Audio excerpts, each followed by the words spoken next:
Salve, salve, meus irmãos, minhas irmãs. Sejam todos muito bem-vindos a esse vídeo de continuação do método quântico.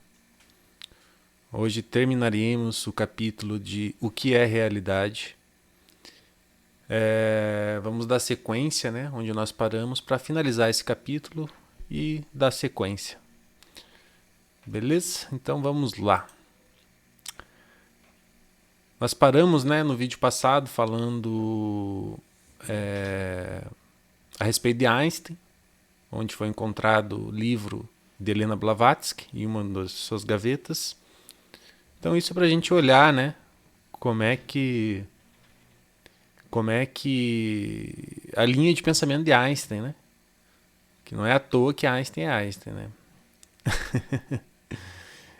Então vamos lá, meu povo.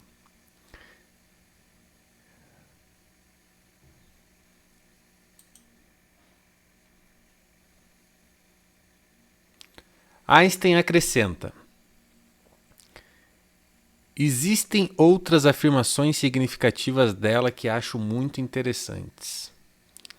Então, a mente mais importante do mundo científico estava intrigado e assustado quanto às afirmações que uma mulher, carente de todo tipo de estudos universitários, havia escrito em um texto publicado mais de 100 anos antes. Qual foi então o mérito de Einstein? Basicamente de entender tal conhecimento e traduzi-lo em forma de matemática, em fórmulas matemáticas, ciências exatas, aplicáveis pela ciência física, o que a filosofia metafísica já conhecia. Blavatsky escreveu: nada neste mundo é o que parece ser, isto é, porque nada tem uma natureza absoluta. Todas as coisas neste mundo têm identidade somente se forem relacionadas a outras coisas. Olha que interessante essa afirmação. Todas as coisas no mundo têm uma identidade somente se forem relacionadas às outras coisas. Aqui entra, né, a questão assim, que é um dos dilemas da vida, né? Por que existe a dualidade, né? Então, eu vou fazer uma pergunta assim: será que a gente saberia o que é bom se não existisse o ruim? Como é que a gente ia saber? Como é que a gente ia saber que uma coisa é alegria se a gente não pode comparar ela com a tristeza? Não é?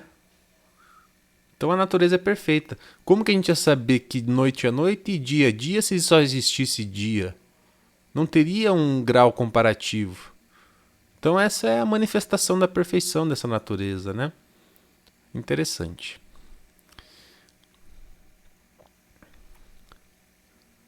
Acrescenta Blavatsky que a ilusão é um elemento que entra em todas as coisas finitas, já que tudo que existe tem somente uma relatividade e não uma verdade absoluta.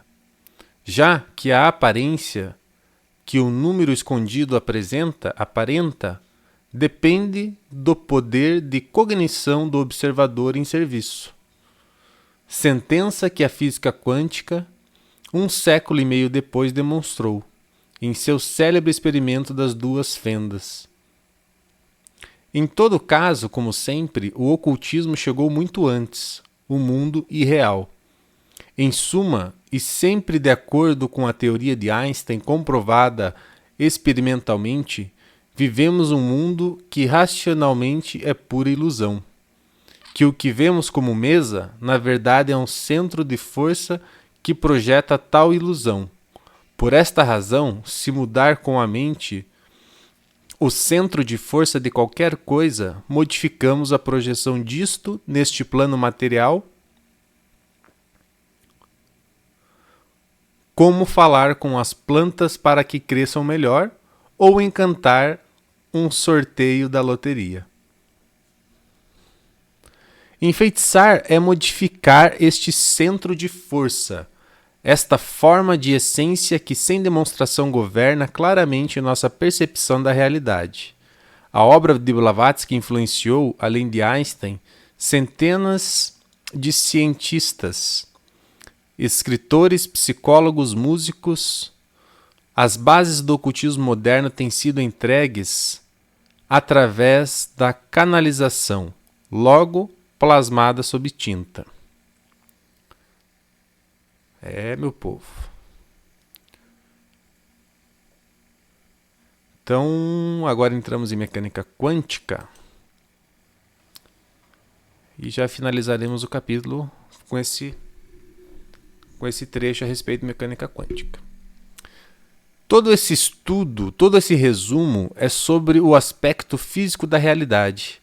Mas como dizia Niels Bohr, outro gênio antimaterialista, um dos pais da mecânica quântica e prêmio Nobel da Física de 1922, se pensava que a física descreve o universo, agora sabemos que a física somente descreve o que podemos dizer sobre o universo. O que significa dizer que uma coisa é a realidade, que já explicamos ser uma ilusão, e outra, muito diferente, é a nossa forma de interpretá-la. Pelo que devemos admitir que tudo o que pensamos saber sobre algo ou sobre tudo é simplesmente a interpretação racional que podemos fazer sobre tal elemento. Nossa pequena perspectiva sobre o cérebro emocional humano e nada mais. De verdades sagradas, nada. A mecânica quântica do universo em que vivemos é indecifrável ainda, e quem diga ou venda o contrário, mente. E quem diga ou venda o contrário, mente. Niels Bohr também disse que aquele que não tenha dúvidas quanto lhe expliquem sobre a mecânica quântica é que nada entendeu da mecânica quântica.